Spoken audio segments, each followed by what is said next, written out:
Assalamualaikum warahmatullahi wabarakatuh.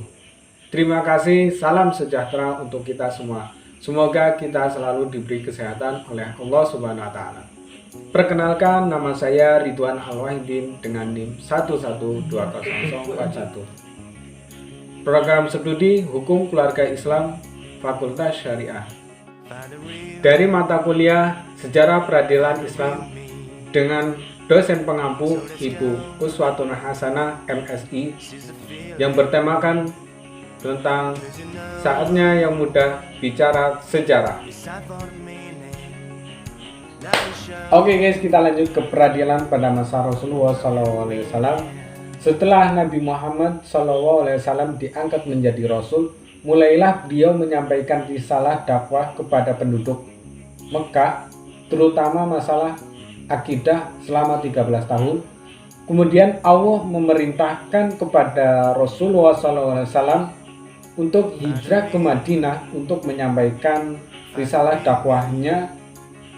Rasulullah SAW di situ juga dijadikan sebagai pemimpin oleh masyarakat Madinah, baik umat Islam maupun non-Islam.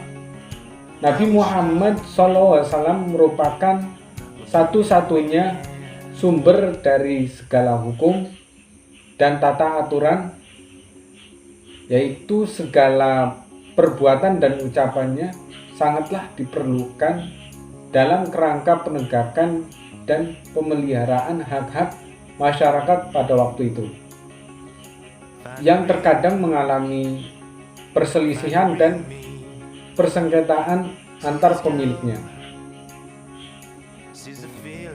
Hukum-hukum yang bersumber dari Rasulullah SAW menjadi undang-undang bagi umat Islam yang wajib diikuti. Pada zaman Rasulullah SAW, proses peradilan berlangsung dengan sangat sederhana. Jika ada seseorang menemui satu permasalahan, maka ia dapat bersegera datang kepada Nabi Muhammad SAW untuk meminta putusan tanpa harus menunggu waktu tertentu ataupun tempat tertentu. Bahkan kebanyakan dari putusan-putusan yang dilakukan oleh Nabi Muhammad SAW lebih bersifat sebuah fatwa dengan model tanya jawab dibandingkan dengan sebuah peradilan dari bahasa yang dipahami di masa sekarang. Oke, kita lanjut ke peradilan pada masa Khulafaur Rasyidin. Hal-hal penting yang dilakukan pada masa Khalifah Utsman bin Affan.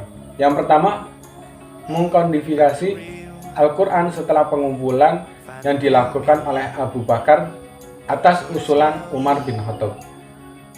Selanjutnya, dibangunnya bangunan khusus yang digunakan untuk peradilan negara Islam. Sebelum Khalifah Utsman, masjid adalah tempat untuk berperkara. Yang ketiga, dalam memberi hukum, Utsman memakai sumber Al-Quran, As-Sunnah, lalu pendapat Khalifah yang sebelumnya. Kalau tidak ditemukan, maka beliau bermusyawarah dengan para sahabat. Oke, yang berikutnya hal-hal penting yang dilakukan pada masa Khalifah Ali bin Abi Thalib. Pada masa Khalifah Ali bin Abi Thalib tidak melakukan perubahan di dalam peradilan. Beliau juga berpegang pada Al-Quran, Sunnah, lalu merujuk pada Khalifah sebelumnya. Seumpama tidak ditemukan, baru beliau bermusyawarah dengan para sahabat yang lain. Ketika keluar di Basrah, beliau juga mengangkat Abdullah bin Abbas sebagai gantinya di Madinah dan mengangkat Abdul Asad Ad-Duali dalam masalah pemerintah di Basrah dan sekaligus dalam pemerintahan peradilan.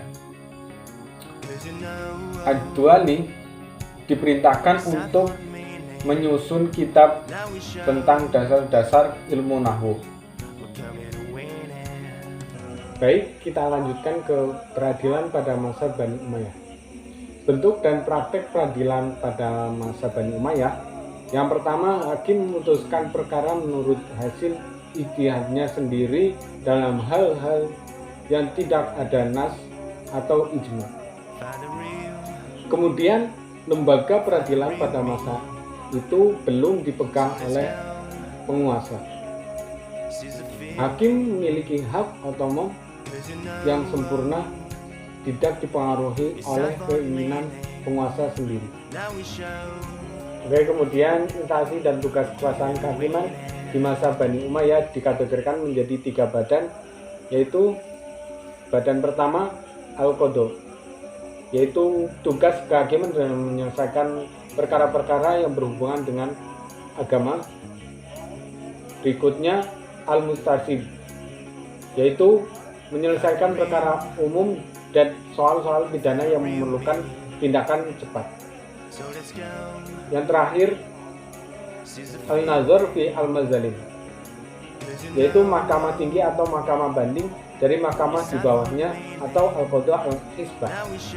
Lembaga ini juga dapat mengadili para hakim dan pembesar negara yang berbuat salah. Oke guys, kita lanjut ke peradilan pada masa dinasti Abbasiyah. Di sini perkembangannya mencapai puncak kesempurnaan pada masa pemerintahan Harun ar-Rasyid, yaitu sejak tahun 170 sampai 193 Hijriah. Saat dia mengangkat Yakub ibn Ibrahim al-Asy'ari yang lebih terkenal dengan Abu Yusuf sebagai kepala dari seluruh hakim yang dinamakan Qadhi al-Qudhah atau Hakim Agung.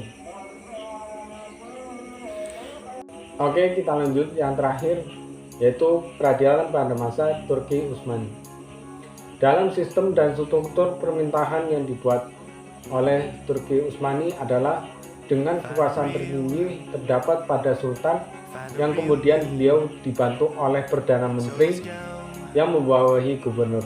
Dalam aturan urusan pemerintahan negara yang terdapat pada masa Sultan Sulaiman I, terbuatlah undang-undang yang menjadi pegangan hukum bagi kerajaan Utsmani yang sampai datangnya reformasi pada abad ke-19.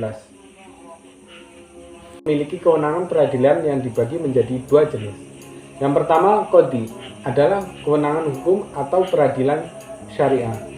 Selanjutnya, Sultah, yaitu kewenangan yang dalam hukum-hukum yang non syariah. Kemudian bentuk-bentuk peradilan pada masa Turki Utsmani antara lain, yang pertama, mahkamah biasa atau rendah, yaitu menyelesaikan perkara-perkara pidana atau perdata. Kemudian mahkamah banding, yaitu meneliti dan mengkaji perkara yang berlaku. Berikutnya mahkamah tinggi, yaitu mencatat para qadhi yang terbukti melakukan kesalahan. Yang terakhir mahkamah agung, yaitu langsung di bawah pengawasan sultan. Ya, itulah sekilas tentang peradilan dari masa Rasulullah SAW hingga masa Turki Utsmani. Oke, dari pemaparan tadi kita bisa lihat pada zaman Rasulullah SAW, yaitu dalam bidang kehakiman, Rasulullah sendirilah yang bertindak sebagai penetap hukum, hakim, dan pelaksanaan kepada hukuman yang dijatuhkan. Rasulullah SAW walaupun mengizinkan sahabat untuk berijtihad dan melakukan fatwa baginya untuk melatih mereka di dalam bidang kehakiman, akan tetapi Rasulullah SAW yang memegang tampuk kehakiman yang utama. Oke, kita bisa lihat perbedaan peradilan pada masa Khulafaur Rasyidin, yaitu pada Khalifah Utsman bin Affan. Dibangunnya bangunan khusus yang digunakan untuk peradilan negara Islam. Sebelum Khalifah Utsman, yaitu masjid adalah tempat untuk berperkara. Oke, selanjutnya perbedaan peradilan pada masa Bani Umayyah, yaitu bentuk dan prakteknya. Bentuk peradilan pada masa Bani Umayyah yaitu yang pertama, hakim memutuskan perkara menurut ijtihadnya sendiri dalam hal-hal yang tidak ada nas atau ijma. Yang berikutnya yaitu lembaga peradilan pada masa itu belum dipengaruhi oleh penguasa. Hakim memiliki hak otonom yang sempurna, tidak dipengaruhi oleh keinginan-keinginan penguasa sendiri. Kemudian pada peradilan dinasti Abbasiyah, itu masa dinasti Abbasiyah kekuasaan yudikatif makin disempurnakan. Badan peradilan mulai berkembang menjadi lembaga yang mandiri. Dalam menangani perkara, masing-masing hakim tidak terpengaruh oleh sikap atau kebijaksanaan politik penguasa negara. Mengingat hakim memiliki kebebasan dalam memutus perkara, kebebasan hakim pada masa tersebut tercipta karena memang didukung oleh sikap khalifah yang tidak ikut campur dalam urusan kekuasaan kehakiman. Perkembangan yang cukup signifikasi bagi kekuasaan kehakiman adalah terjadi ketika masa dinasti Abbasiyah. Selanjutnya yaitu peradilan pada masa Turki Utsmani, yaitu perbedaannya pada masyarakat Turki Utsmani mayoritas menganut mazhab Hanafi, walaupun ada penganut mazhab lain. Dalam hal itu dipercayakan hakim untuk mengambil keputusan peradilan sesuai dengan mazhab Hanafi.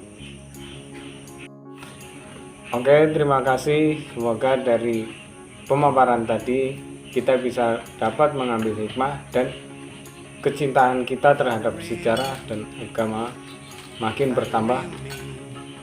Sekian dari saya, apabila ada kekurangan dan kesalahan mohon dimaafkan. Wallahul muwaffiq ila aqwamit thoriq. Wassalamualaikum warahmatullahi wabarakatuh.